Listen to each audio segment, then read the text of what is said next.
It started with a scream. A sharp, panicked scream that shattered the quiet of a rainy Tuesday night in Briarville, Mississippi. By morning, a man's life would be over, and not because he was dead. This is the story of how one false witness statement sent an innocent man to prison for 18 years, and how the truth clawed its way back from silence. And it begins with a lie. October 9, 2003. Briarville was the kind of place where you knew your neighbor's dog's name and left your front door unlocked. But that night, everything changed.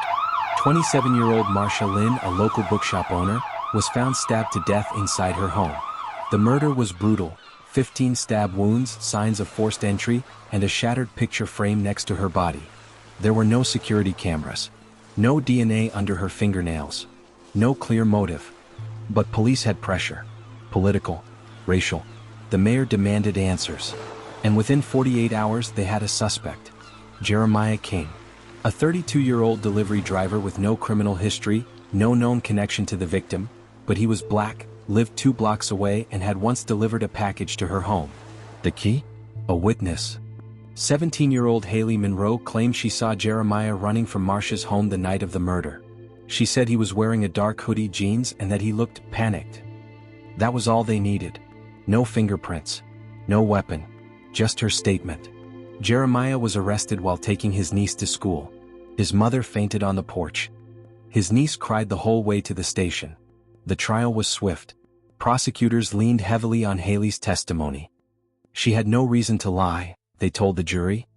A brave teenager stepped up to bring justice. Jeremiah's defense argued she was mistaken, that she saw someone else in the dark. But without money, resources, or expert witnesses, the defense never stood a chance. The jury deliberated for just 4 hours. He was convicted of first-degree murder and sentenced to life in prison. Haley Monroe was praised, given a bravery award. Interviews. Applause. She became a local hero. But she was lying. Inside Parchman Penitentiary, Jeremiah held on to the only truth he had: his innocence. Letters. Appeals. Years slipping away like sand. He missed birthdays, funerals, life. But lies have a way of unraveling. It started small. In 2018, Haley's ex-boyfriend contacted a podcast host investigating wrongful convictions. He said she told him the whole thing was made up, that she was pressured by a detective, promised protection, and told what to say. That tip led to something bigger. A private investigator found documents, buried interview notes, early witness statements contradicting Haley's claim, and a missing call log that placed Jeremiah across town at the time of the murder. But it wasn't enough. The DA's office refused to reopen the case, said the evidence was circumstantial, that Haley's word held weight. Until Haley herself came forward. "I lied," she said. "They told me he did it. They told me I had to say it. And I was scared." Jeremiah's case exploded across national headlines. Civil rights groups got involved. The Innocence Defense Coalition filed an emergency motion. But would it be enough to undo nearly 2 decades of a lie? In the end, it wasn't evidence that cracked the case, it was guilt. Haley Monroe, now 33, stepped before cameras, before the world, and admitted she lied. But the truth, long buried, doesn't rise without resistance. Jeremiah King watched the news from his cell, barely breathing. The same woman who sealed his fate was now the only person who could free him. Her words echoed through the prison's concrete walls. "They told me what to say. They said he was dangerous. I thought I was doing the right thing." The Innocence Defense Coalition filed a motion within 24 hours. Their brief was over 80 pages, highlighting suppressed evidence, misconduct, and now a recanted testimony. But Briarville's day wasn't going down without a fight. District Attorney Carl Dunn told the press, "One statement doesn't negate a conviction. We believe the jury made the right call based on the evidence." But what evidence? The so-called evidence had always rested on a single person, Haley. And now that person was saying she lied. In court, Jeremiah sat in shackles. Not convicted but not free. A legal purgatory. Haley took the stand. Her hands shook. Her voice cracked. "They told me if I helped, they'd keep me safe from my brother's dealer. That I'd be a hero." She admitted she never saw Jeremiah that night. That detective showed her his photo before she even gave her statement. The courtroom was silent. You could hear the judge's pen scratching notes. Then came the defense's bombshell. Interview notes from 2003, never turned over, showing Haley had first said she couldn't be sure who it was. The prosecution looked stunned. One assistant DA dropped his pen. Jeremiah finally testified. After 18 years, his voice was steady. "I didn't kill Marsha Lynn. I was at my cousin's garage fixing a busted fuel line. I've said that from day one." The court reviewed call logs, new affidavits, and testimony from 2 mechanics who remembered seeing Jeremiah that night. The pieces were falling into place. Judge Martinez recessed the court for 3 days to review the new evidence. The wait was unbearable. Then Friday morning, court resumed. The gallery was packed. Jeremiah's daughter, now in college, sat in the front row, clutching a small cross. Judge Martinez spoke slowly, carefully. The court finds substantial miscarriage of justice, and orders the conviction vacated effective immediately. Gasps. Tears. A moment frozen in time. Jeremiah stood. His hands trembled as the bailiff removed his cuffs. He walked, free, for the first time in 6,489 days. But freedom came with scars. A town divided. A system exposed.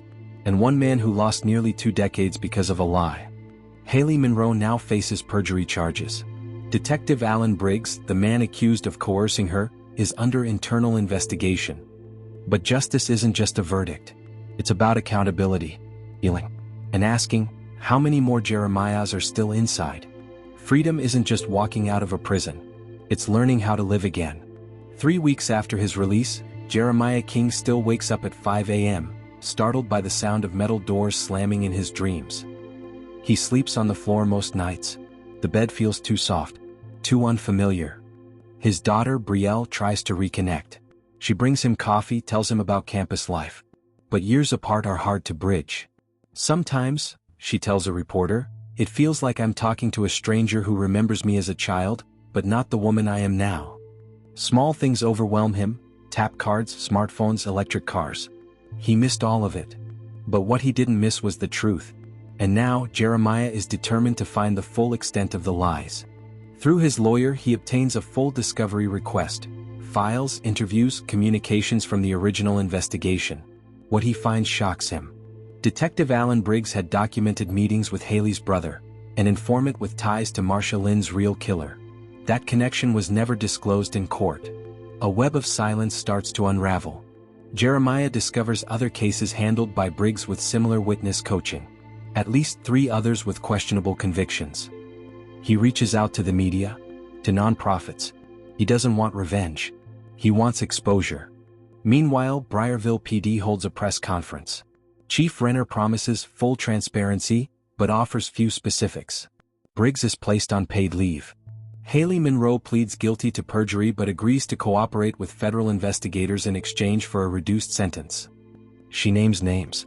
Detectives. Prosecutors. A system built more for convictions than for truth. The Justice Department opens a civil rights inquiry into Briarville PD. Jeremiah begins speaking at legal clinics and high schools, his story now a warning. One lie can ruin a life. One truth can shake a city. But not everyone is glad to see him free. Anonymous notes show up at his apartment. "Should have stayed locked up. We remember what you did." Late one night he hears a knock. He peers through the peephole. No one. Just a cassette tape on the ground. Jeremiah clutches the recorder, heart pounding. Who sent it? Why now? The tape was just the beginning. Jeremiah sat in silence, the recorder still in his hand. The voice echoed in his mind, "You were never supposed to walk free." He handed it over to his attorney, who immediately brought in the FBI. Audio forensics began analyzing the voice. But Jeremiah knew, it wasn't just a threat. It was a warning. The investigation into Briarville PD gained momentum. Federal agents began interviewing past witnesses, combing through archived case files and questioning retired officers. Public pressure mounted. National news outlets picked up Jeremiah's story. Protesters gathered outside the courthouse. Hashtags like #JusticeForJeremiah trended for weeks. Detective Alan Briggs, the man who built the case against Jeremiah, was subpoenaed to testify before a federal grand jury. His attorney advised silence, but the walls were closing in. Meanwhile, Haley Monroe was transferred to a safe facility. In her debriefing, she revealed something deeper. The murder of Marsha Lynn wasn't random, it was a setup. According to Haley, her brother Owen Monroe owed money to dangerous people. Marcia had discovered financial fraud at the community bank where she worked, and was planning to go public. She became a target. And Jeremiah? Just a convenient scapegoat. Federal agents reopened the original crime scene. DNA evidence that was previously inconclusive was retested with advanced technology. A partial match came back. Owen Monroe's associate, Deshaun Bricks, a man with a sealed juvenile record. But Bricks had vanished. No known address.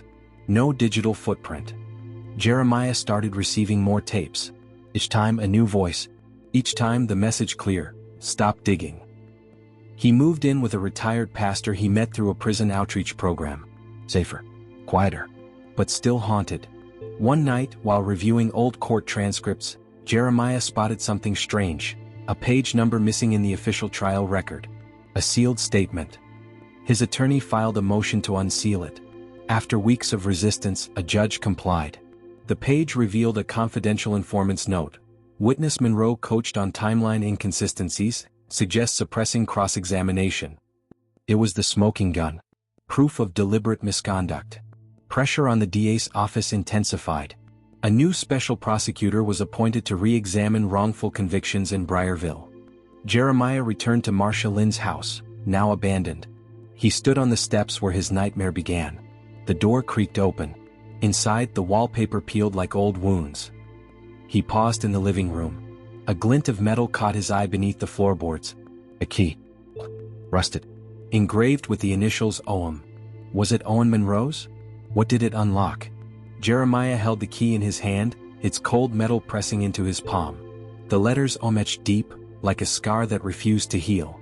With help from a journalist covering wrongful convictions, he traced the key to an old storage facility 2 towns over. The lease had been paid in cash. No name, no ID, but the signature matched one on an old Monroe family document. The unit was untouched for years. Inside, a wooden crate, a banker's box of old files and a fireproof safe. With the facility's permission and a court order, they opened it. What they found changed everything. Inside the safe, ledgers. Names. Payouts. Political figures. Local law enforcement. Payments that connected directly to the Monroe family's shell businesses. Marcia Lynn's name appeared 3 times. Next to her name, audit flagged. Silence pending. This wasn't just about a single murder. It was a web of corruption stretching through Briarville's veins. The special prosecutor convened a grand jury. Subpoenas were issued to former officers, bank executives, and local politicians. One by one, secrets spilled. Detective Briggs was arrested for obstruction of justice. Haley Monroe's affidavit, combined with the key evidence, forced the DA to make a statement. Public apologies. Promises of reform. But Jeremiah wanted more than words. He wanted justice, for Marcia, for himself, and for every name in that ledger. He met with Marcia Lynn's brother, a former teacher who had left Briarville in the early 2000s.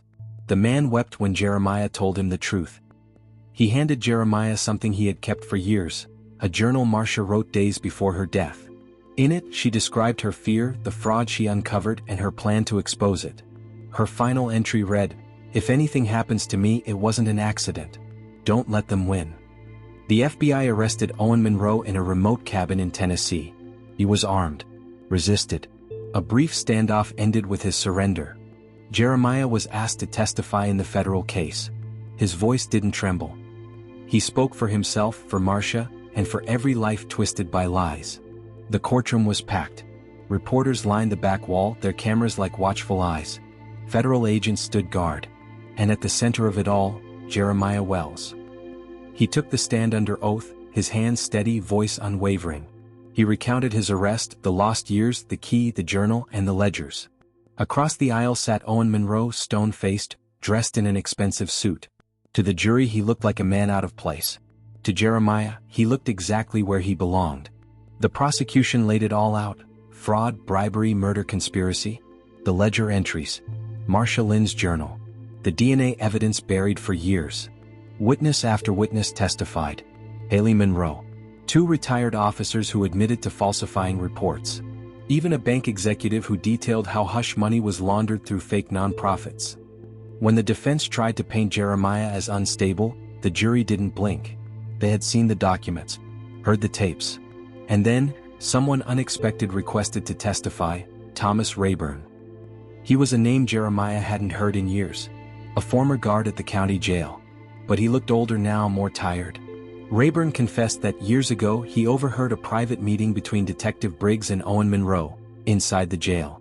It was the night before Jeremiah's arraignment. "We need to pin this. Quick, get creative," he remembered Monroe saying. Rayburn hadn't come forward then, fear kept him quiet. His testimony shattered any remaining defense.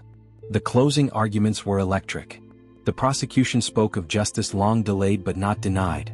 The defense stumbled, clinging to technicalities. After 3 days of deliberation, the verdict came in, guilty on all counts. Outside the courthouse, Jeremiah stood silent as reporters shouted questions. He simply said, "Marcia didn't die in vain." But just as the camera lights dimmed and the story seemed over, Jeremiah received a letter. No return address. The handwriting shook him. Inside, a photo. An old one. Marcia and someone Jeremiah hadn't seen in decades. The note read, "You don't know the full story yet. Meet me where it started." The letter weighed heavy in Jeremiah's hands. The handwriting, it looked like Marcia's. But she was gone. He knew it. Still, the message was clear, "Meet me where it started." He drove through Briarville as the sun rose, streets quieter than he remembered. Time had passed but the scars lingered. He parked outside the now-abandoned Monroe family estate, the place where Marcia once said she had found the first set of irregular ledgers. Inside, dust cloaked the furniture like forgotten memories. In the corner of the study, an envelope lay on the desk, addressed to Jeremiah. He opened it slowly. Inside, a USB drive and a final letter. The handwriting now confirmed, it was Marcia's. She had written it the day before she died, leaving it with a trusted friend, in case anything ever happened to her. In the video, Marcia's voice cracked with emotion. She detailed the scheme she uncovered, named the players, explained how she was being followed. She said if the video was being seen, it meant she didn't make it. Jeremiah watched in silence, tears trailing down his cheeks. Her courage echoed in every word. He handed the video to federal authorities. It became the cornerstone of a sweeping investigation. 6 more arrests followed, including 2 state senators. The town of Briarville formed an independent justice review board. A memorial was erected at the local courthouse in Marcia's honor. The inscription read, "She spoke truth to power. She paid with her life." Jeremiah's name was cleared. Fully. He received a state settlement, but more than money, he was given a platform. He launched the Marcia Project, a foundation supporting whistleblowers and wrongfully convicted citizens. His first public speech drew thousands. He said, "I lost time. I lost peace. But I found my purpose." In the crowd stood a teenage girl, Marcia's niece, clutching a photo of her aunt. Jeremiah smiled. He knew Marcia's story wouldn't be forgotten. Justice had been delayed. But now it had arrived, with a reckoning. One truth can topple empires. One voice can echo for generations. Thank you for watching. Subscribe for more true stories of injustice, resilience, and redemption.